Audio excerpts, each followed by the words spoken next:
We continue now at the top of Daf Nun Daled of Beis Meseches Gitin. This is Gittin Daf 54b. The Gemara is now quoting a brisa to ask a contradiction within Rabbi Yehuda. The brisa says, "Naflu v'nispatzu." Let's say you have these nuts that are orla, and they fall and they become crushed.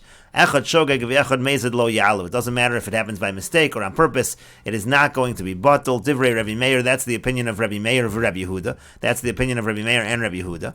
Rabbi Yossi, Rabbi Shimon, Rabbi Yossi and Rabbi Shimon say b'shogeg yalu. If it happens b'shogeg, so then it could be batel. B'mezid lo yalu. But if it happens on purpose, then it is not batel. And Rashi explains, Naflu and Espatsu, Egoze Perech, these are nuts of Perech, and Betelin Afilu Be'elef, Mnei Chashivus, and they're not batel even in 1,000, because they're considered chashiv, they're considered to be important, they're not batel. Nespatsu Egozim Shalorla, now if they become crushed, V'yachakach Naflu L'so Heter, and then they fall into Heter, Yalu, then they are batel. Naflu Tfila V'yachakach Nespatsu, now the Bryce is addressing a case where they fall in whole, and then they become crushed. Echad Shepatzon B'shogeg Shalon Iskaven Kedei Levatel Chashivusan, whether the person crushed it by mistake, meaning he did not have intention to create a situation of bittul, kedin arla. The din of bittul is that it's 1 in 200. Bein shapatzan mezid sheneskaven lekach, or whether he crushed it on purpose, he wanted to create a situation of bittul. It doesn't make any difference according to Rabbi Meir. Lo yalu. According to Rabbi Meir, it's not batel. Afilu be'elef. It's not even batel in 1,000. The kanis Rabbi Meir of Rabbi Yehuda shogeg atu mezid. The point over here is Rabbi Meir and Rabbi Yehuda, they impose a fine in a case of shogeg because of a case of mezid.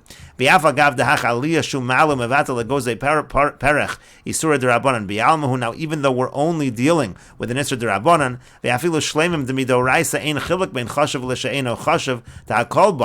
and even if it was whole, it's really a d'Rabbanan, because on a doraisa level, there's no difference between chashav and not chashav. Everything is batel. You follow the majority. For Rabbanan hu degazer, the entire issue over here is an issue that's midrabbanan. And what do we see from Rabbi Yehuda over here? Rabbi Yehuda says by a d'Rabbanan issue, we do impose a knas. We do say there's a knas of shogeg atu mezid. And that's what the Gemara asks. But over here, to me doraisa chad betray batel, on a doraisa level it would be batel in the majority. For Rabbanan hu degazer, it's all a gezerah midrabbanan. The kakanis Rabbi Yehuda, and Rabbi Yehuda is imposing a knas, and that's a contradiction within Rabbi Yehuda.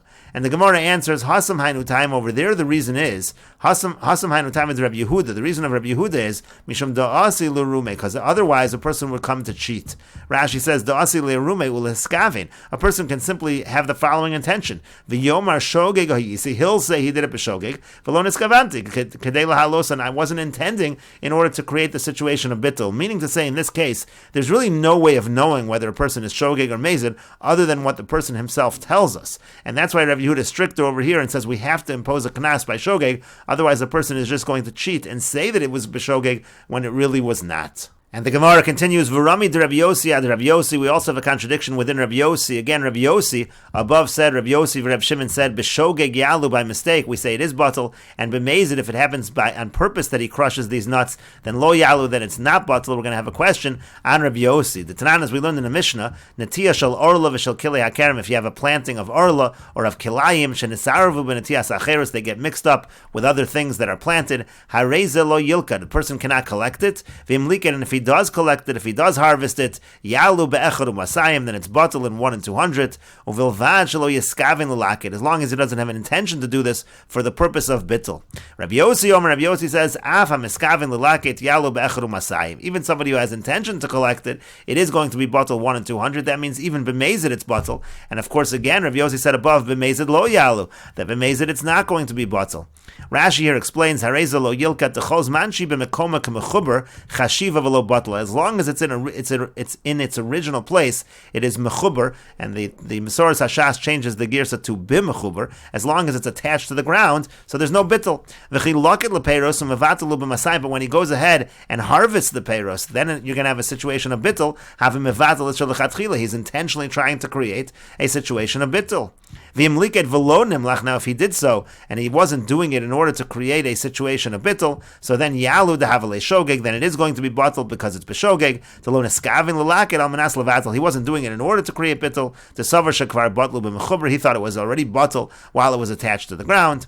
And then Rabbi Yosi said, even if he's miskavein, again, for the first opinion rather said, uvilvat shelo yiskavein l'lakid b'kavanas bittul. As long as he doesn't do it on purpose, if he does it on purpose, that's a problem.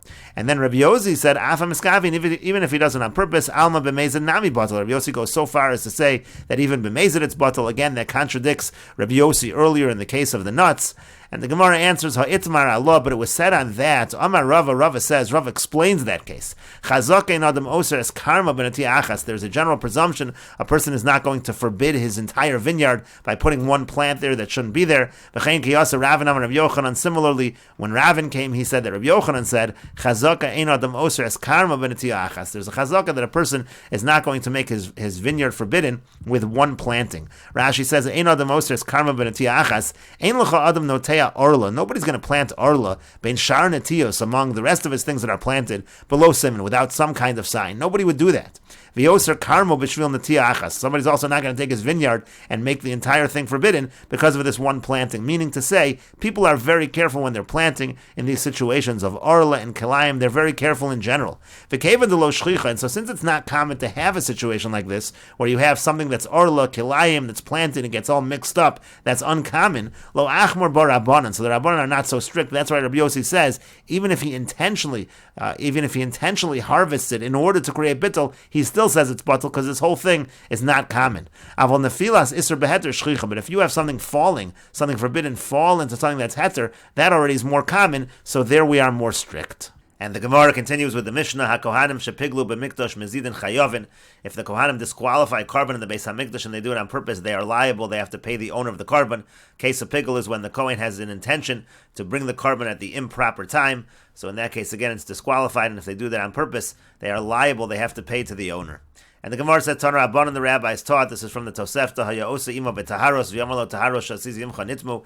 If a person is preparing with somebody else taharos, that's pure food, and he says that I made them tameh, Haya'osa ima bizvachim, v'yamarle zvachim shasizi imcha nispaglu. Let's say he's preparing a carbon, and he says those carbonis that I was preparing with you, they're pigul. Again, just like our Mishnah, the person had intention to bring at the wrong time. Neman, so then he is believed.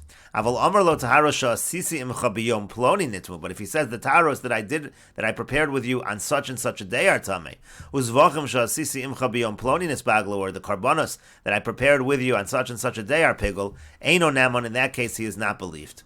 And the Gemara asks, Ma'ishna Reishu, Ma'ishna Seifa. What's the difference between the first case of the Tosefta and the second case of the Tosefta? Amar Abaya says, Kol Shabiyado Neman. The difference is that if right now he has the ability to make it Tameh, right now he has the ability to make it Pigul, so then he's believed to say that he made it Tameh, that he made it Pigul. In other words, in the first cases of the Tosefta, right now he's still dealing with the Taharos, he's still dealing with the Karbonis. It's still possible to render it Tameh, it's still possible to render it Pigul, and that's why he is believed. Rava Amar Rava says, Rava says a different answer. He says the cases where he's not believed is that he found him and he said nothing to him, and then later on he finds him again and he says to him again, he tells him that it's tamei or that it's pigul. So in that case, since he didn't mention anything at the beginning, so therefore he's not going to be believed. Rashi says, Rava says, in general, even if right now he doesn't have the ability to render it tamei or to render it pigul, he still could be believed. The Seifa is talking specifically where he found the guy. Before that, didn't say anything, then he said something. So in that situation already, we have reason not to believe him. That is Rava's approach. And the Gemara continues, there was somebody who said to his friend, the taharos that I was preparing with you on such and such a day, they are tamei. He came before Rabbi Yami. Amar said to him, Sure, by the letter of the law, he's not really believed in this case. Amar lefan of Rabbi Asi said to him, Rabbi, do you really say this? Hachi Amar Rabbi Yochanan. But Rabbi Yochanan said as follows, Mishum Rabbi Yossi, in the name of Rabbi Yossi, on the contrary, what can I do? The Torah does trust the guy, so how could you say that Shuras Hadin, he's not believed, the person really is believed? And the Gemara says, Heichon Haminasa, where do we see that the Torah believes someone when they say something like this? Rav Yitzchak bar Bisna says, Kohen Gadol b'Yom Kippur miochiach. You can prove it from the case of a Kohen Gadol on Yom Kippur. T'chiyamar pigel mehemen, if the Kohen Gadol says that it's pigel, he is believed. Umino yodinon, and from where would we know that it's pigel? V'aksib, but it says in the pasuk, V'chol adam lo yeh b'oel moed, that nobody can be in the oel moed. So in other words, no one can see at the time that it's happening that the Kohen Gadol had the wrong intentions. Elalav mishum demehemen. It must be that he's believed later on when he tells us that it was pigel. And so therefore you see from the Kohen Gadol on Yom Kippur that we believe the individual when he says it's pigel. But the Gemara says, V'dilma deshamani depagel, but maybe we actually heard him vocalize that he was having the wrong intentions. As Rashi says, V'dilma kiyamar kra pigel yiyah, maybe when the pasuk says it's pigel, so deshaminon depagel b'kol we hear him saying it out loud, and so therefore we hear him. It's actually not, we're not relying on his report. The Yamar, he says, Hareini mazel menas lahakter imurim chutz lizmanan, I'm sprinkling it on the condition to burn the imurim outside of their proper time, so maybe that's the case. And the Gemara says, no, that cannot be the case, because he laved the mehemen, because if not for the fact that the person is believed, is trusted, afagav the shamane nami lo mehemen, then even if we would have heard him, he still wouldn't be trusted. To deal mod levasar hachi kamar, maybe he's saying it after the fact. We don't know exactly when he's saying it. Is he saying it during the time of the avoda? Maybe he's saying it after the avoda. Rashi says, umeshani laved the mehemen lomer b'shas avoda pigalti. If not for the fact that he's believed to say during the avoda, that's what happened. Afagav the shamani depagel nami dilma levasar avoda kamar. Even if we hear him, maybe that's really happening after the avoda, and so therefore again it must be that we believe him.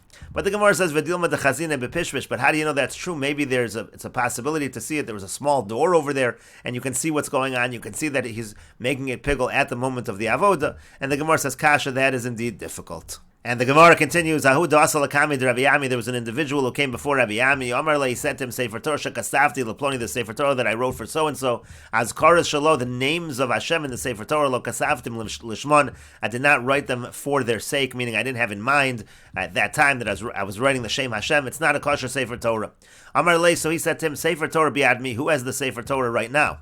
Amar le said to him, biad lokech, it's in the hand of the buyer right now has the Sefer Torah. Amar le, so he said to him, Nemon atol hafsid tzcharcha, you are believed to lose out on your wages, because you're believed in that sense that you didn't write a kosher Sefer Torah. V'yato nemon lahafsid Sefer Torah, but you're not believed to now make the Sefer Torah lose its status as a kosher Sefer Torah.